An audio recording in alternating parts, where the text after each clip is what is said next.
On Monday, March the 10th, 2025, I posted Anachronism 4638 called You Put a Spell on Me. There was a lady, or at least I believe that she was, I cannot say exactly, but whoever it was, well, they'd peer through this broken set of vertical blinds, and this would be all the night long and through the day and all the way back to dusk again. And this, although I never once could see their lips,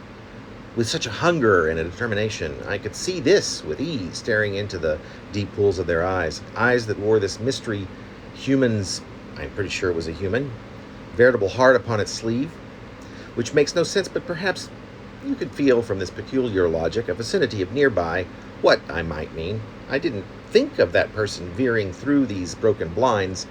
down at me for those 2 weeks as witch or even maleficent in any way, but it is clear that magic in some way was being concocted and swam like an electric breeze in and around me during each of those 14 glorious days. I'd just finished some very important travels, and, well,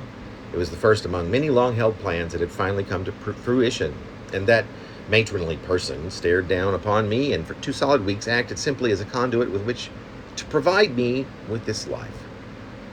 A kind of motivation I'd not been able to muster for decades.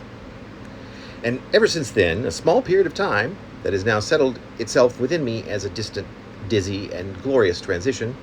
as if the person, a photograph over 1 month in an illustrated calendar, a calendar in which each new month showcased a photograph of graffiti.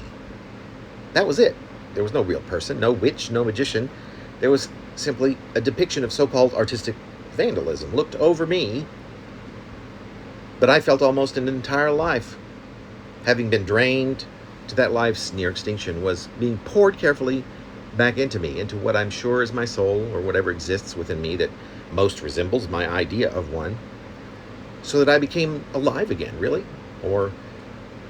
I write these words with more than just a fervor for hope that it might truly happen, just as I tell you that it has in order to make it so. Alone I sit, that benevolent character long gone, conjuring, ordering it to be so.